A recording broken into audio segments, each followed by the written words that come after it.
Doobie-da-ba-ba-ba. Doobie-da-ba-ba-ba. Doobie-da-ba-ba-ba. Sperm Sisters.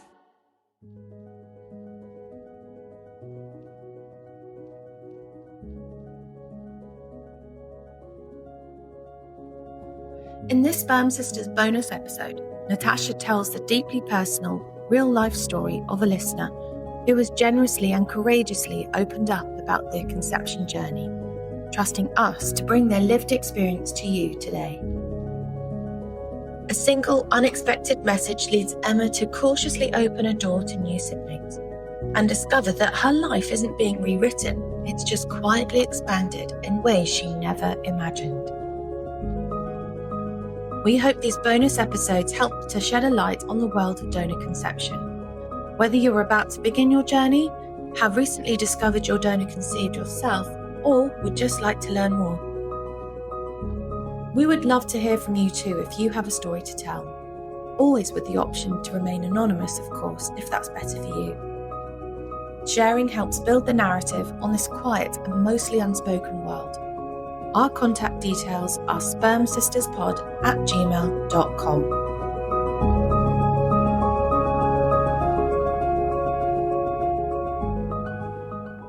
There's a moment, sometimes, where your life hasn't changed yet, but it's about to. You just don't know it. Everything still feels the same. The room you're in, the person you think you are, the story you've been telling yourself your whole life. It's all still intact. And then something small happens. A notification. A message. A name you've never seen before. Emma was sitting on her bed when it happened. One late evening, still in the clothes that she'd worn all day. Her phone lit up beside her. Just a soft glow at first, very easy to ignore. In fact, she almost did. But on this single occasion, she picked up her phone. And there it was, a message request. No profile picture she recognised, no mutual friends, just a name and a single line of text. Hi, I think we might be related. She didn't open it. Well, not properly. She read just enough from the preview to understand what this meant. Because Emma had always known that she was donor conceived. It was never a secret in her family. There was no big reveal, no moment where everything cracked open. It had been told to her gently, in pieces, as she grew up, woven into bedtime stories and quiet conversations at the kitchen table. It was just part of her, like her eye colour, like the way she laughed. And because of that, the idea of a donor, of possible siblings, had always lived somewhere very far away. Something that existed in the background of her life, but never stepped into the foreground. Well, not until now. Until a stranger appeared on her phone, calling that possibility into something very, very real. She locked her phone, she put the phone down, stood up, walked into the kitchen, picked the phone up again. Message was still there. Hi, I think we might be related. It's strange, isn't it, how a single sentence can hold so much weight, how it can quietly ask you to consider everything you thought was settled. Because Emma knew instinctively that opening that message wasn't just opening a conversation, it was opening a door. And once that door was open, it wouldn't close again. So she decided to not open it. Well, not that night. Not the next morning, not even the day after that. For 3 days, that message just existed. She went to work, she did her emails, she met friends for coffee. And every so often, her mind would drift to a face that she hadn't seen yet, to a voice she hadn't heard, to a person out there somewhere who might share something invisible but undeniable with her. She picked up her phone. This time, she didn't stop herself. She opened the message.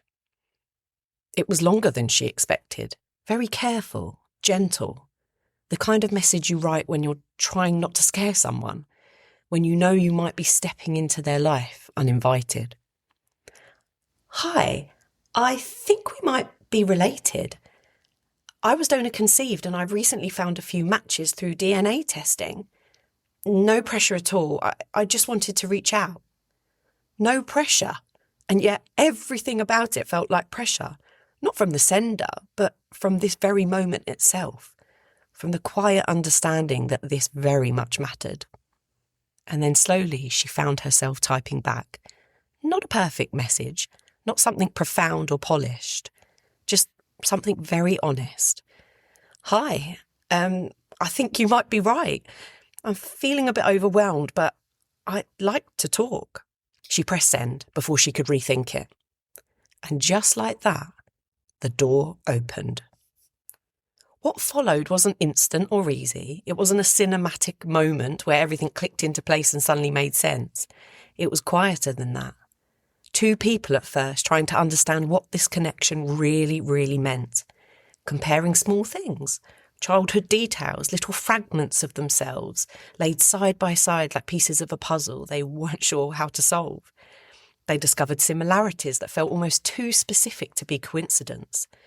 The same nervous habit of laughing at the wrong moment, a tendency to overthink texts before sending them. Tiny things, but somehow not tiny at all. And then, slowly, the world expanded again. Because there wasn't just one message. There were others. Other matches, other names, other people out there living completely separate lives who were suddenly part of the same quiet story. Within a week, there were 6 of them. 6 lives intersecting for the first time. Emma had grown up an only child.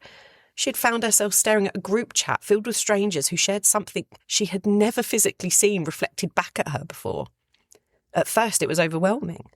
Different energies, different expectations. Some people wanted closeness immediately, calls, meetings, answers. Others kept their distance, stepping carefully, unsure of what they were really ready for.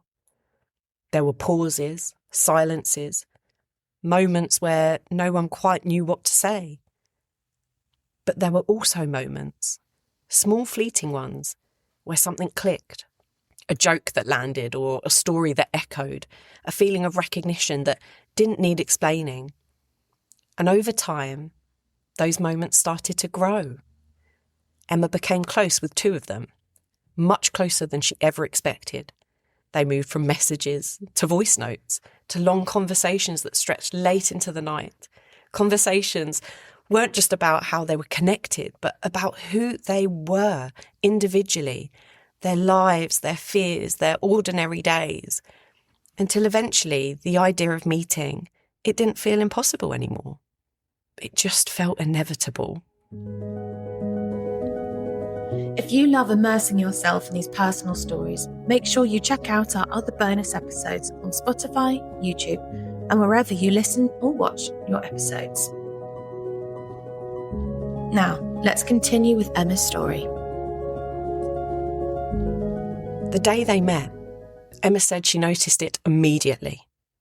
Not in a dramatic way. Nothing obvious or overwhelming. Just familiarity. In the way one of them smiled, in the rhythm of how they spoke, in the strange, quiet sense that she wasn't entirely new to this moment, even though she should have been. They sat together, talking, laughing, pausing sometimes, as if all of them were trying to catch up to the reality of what was happening in front of them.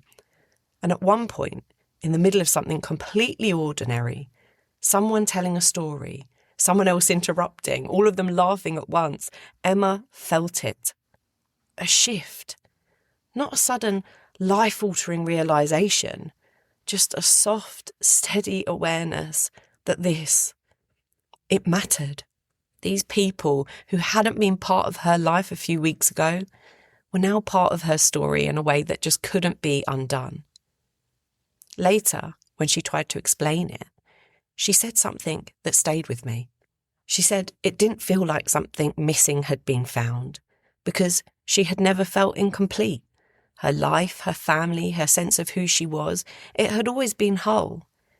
Instead, she said it felt like something had been added, like she had been reading a book she already loved, and then suddenly these new chapters appeared, unexpected, unplanned, but somehow they fit. And now she gets messages most days. Sometimes they're meaningful. Sometimes they're completely ordinary. A photo, maybe a joke, this made me think of you. Nothing dramatic, just connection.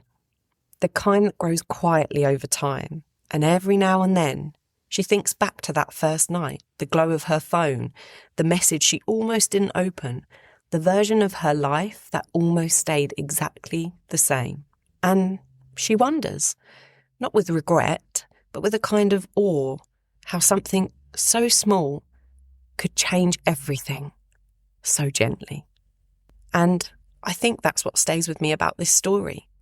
Not just the discovery, not just the connection, but the courage it takes to open something when you don't know what's on the other side.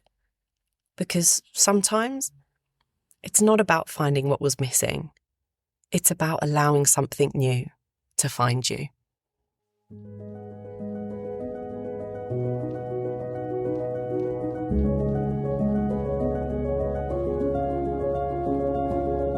Thank you so much for listening, and a huge thank you to Emma for courageously sharing her story with us today. If you like this episode, we would be forever grateful for a 5-star review, and of course, head over to our Instagram and YouTube for more from the Sperm Sisters.